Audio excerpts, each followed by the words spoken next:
Hey, what's going on, everybody? We are live for Financial Fitness Friday, and we want to talk about having the right habits throughout the holiday season. All right, a lot of people get themselves in a lot of trouble this time of year, business and personal. I'll tell you how both of them look. Business, people take their foot off the gas. Why do they take their foot off the gas? Well, if you think about Christmas week, where it falls really Wednesday, Thursday, Friday, most places are not going to be open. All right. So that means that most people mail in that entire week and usually the week before. And then historically, between Christmas and New Year's, people take their foot off the gas. And, I've been in my space for 15 years and I've had some massive weeks between Christmas and New Year's where people needed help getting financing. All right. So one, it's the fact that people take their foot off the gas around the holidays. All right. I'm not telling you not to take off, but I am telling you to be attentive to your clients. I am telling you to continue the same habits that you're doing now that are helping you win and build what you need to build. The other way people get in trouble is they overspend on credit. Okay. Always during the holidays, people overspend on credit, which, hey, you know what? I get it. You want your kids to have nice things. You want them to have an awesome Christmas. All right. But having that financial discipline is massive because what happens is you put yourselves in a hole that you're trying to dig out the entire year and it becomes a pattern, right? It becomes a pattern. And so don't let these patterns happen, right? Dave, what do you have on that? Yeah, especially for the credit card side, guys. I mean, budget at least, right? Like I think it's important. Like when people spend too much or they have this bright eye of getting stuff, especially for their kids. Of course, you want to take care of your kids. It feels good. You know what I mean? There's nothing better than watching them. For me, watching them run downstairs and be like, "Hey, Santa came. This is amazing." But you got to draw the line somewhere. And I think a lot of times people start getting shiny object syndrome. They'll be on Instagram or Facebook, all of a sudden, Big Brother listens, pops an ad up. Oh, I got to get this for little Johnny. Oh, I got to get this for little Susie. And you keep on going. You guys got to just draw the line in the sand and stop with that. Because then by the time January comes and you start seeing what you've accumulated and you don't have a budget in, number one, it's going to shock your system. You're going to be like, holy shit, like I spent that much. And then two, you're more than likely going to panic or overthink and be like, oh my gosh, I'm going to spend this much on interest. I overspent. All these crazy negative thoughts are going to start popping in your head. So I think it's important. We're obviously late in the season now because let's be real, mostly everybody these days orders everything online. So if you haven't bought now, chances are you're probably SOL unless you're a December 23rd mall shopper like my dad. So, but in all seriousness, guys, like you have time left. I would audit what you've already spent now, if you haven't already, and take a look at that and be like, all right, I'm good. Or be like, all right, if I have a budget, I got maybe $500 left, maybe $200 left, and then that's it, and I'm done. And you draw that line in the sand and you don't spend anymore. If it gets down to it, really cut the card up, man. Cut it up. You can always get another one. So it's be smart. Yeah, I think that's huge because you got to remember you're putting yourself under pressure for the rest of the year. You know what I mean? I've done this, but I typically do it the other way. I do it with investments, and I've been very, very, very guilty of that at times. And then, not every investment hits, right? It's about maintaining that type of system that we always talk about where, hey, you have 50 to 60% of your budget goes to your fixed costs and then like your food, your car, your insurance, those types of things, 50 to 60%. And then you need to be able to stash away, 20 to 25% into savings, 20 to 25% into investing.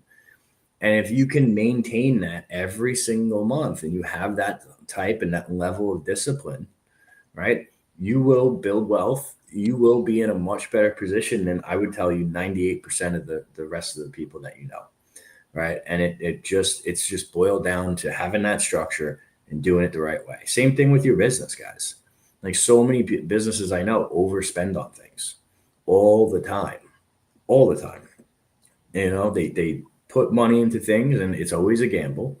And it's, when you're over allotting capital to certain places, whether you're a business or an individual, it tends to come back and bite you in the ass.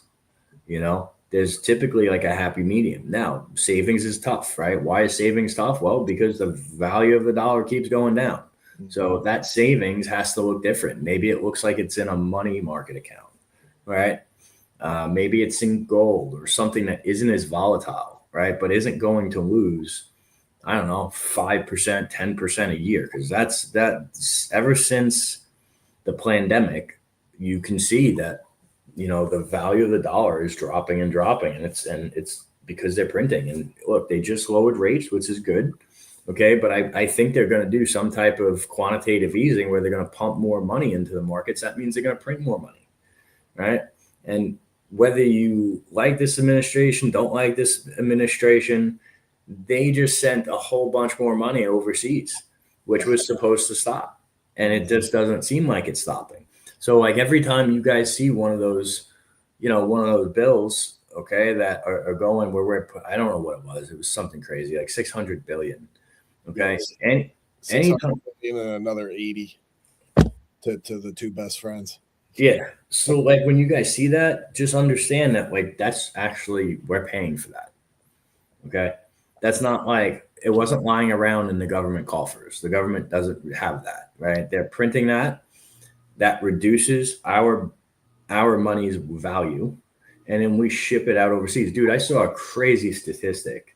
Like there's like 272 countries and we're giving money to like 91% of them. Yeah. I don't care who's in office. That can't happen, man. Yeah, and it shouldn't be any of them, guys. It shouldn't be any of them. You know why? Because we still have vets on the street. Okay, our roads are not great. Okay, dude, I knocked my car out of alignment so bad on a typical PA pothole. Like it's just like, dude, I don't miss those, man. That's that is. I mean, they're here in Florida, but they're not like in New York. Yeah. Okay, the amount and the size of them and the frequency that you guys get them up north is wild. Yeah, it's insane. I mean, I get it's weather driven too, but I mean, they just don't fix them. Yeah, they're already here, man. Because of the last week, early this year, we've had a lot of single digit temperatures, man, and they're starting to open up. Matter of fact, I give these guys props across the street from my house. They're replacing a roof today, and it's like 22 degrees outside. Oh, that's miserable. Yeah, it's crazy, man. But again, sticking back to the topic, like money should stay here. You know what I mean? It shouldn't be going anywhere. 600 million to Ukraine, another 80 to Israel. Like, 100%. Yeah. And I think at the point of time, I think from a financial standpoint, we're keeping it financing here. Stuff like that from any administration, as crazy as this sounds, or maybe it's not so crazy, it's going to start I think it's going to bring people together, man. Because it's going to be like, yo, enough's enough. We don't care if it's in office. Like we had a revolution over 3% tax. Okay, we're close to 40 or 50. 22-year-olds. Yeah, we're 40 or 50%. It's crazy. I think hey Michael, goodbye Michael. I think I think we need to get a little bit more testosterone passed around. People need to actually wake up and get a little bit more involved and upset about what's going on. But listen, back to we sidetracked. Back, no more off the politics. Really, it's the financial discipline, guys. Yeah. Make sure you're doing that. And I'll tell you what, the best thing I've ever done, okay, is when you make it automatic or automated, okay? When you automate your investing, when you automate your savings, okay, it gets done. How does that look like? This is the best piece. This is, if you guys take nothing else, take this away from it.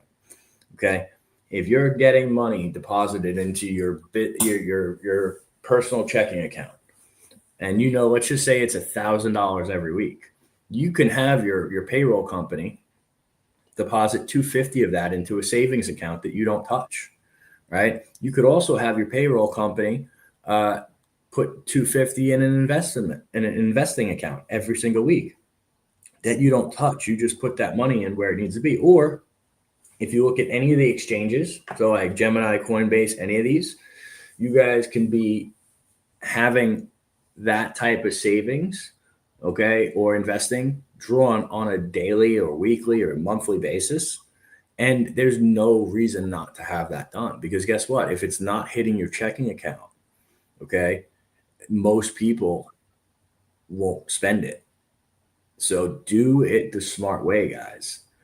And this will really help you over the long haul, save, invest, and have a much better financial framework to build wealth. All right. So I hope this helped you guys. This is Financial Fitness Friday. We will catch you next Friday. And yeah, thanks for tuning in, guys. Be great, Joe.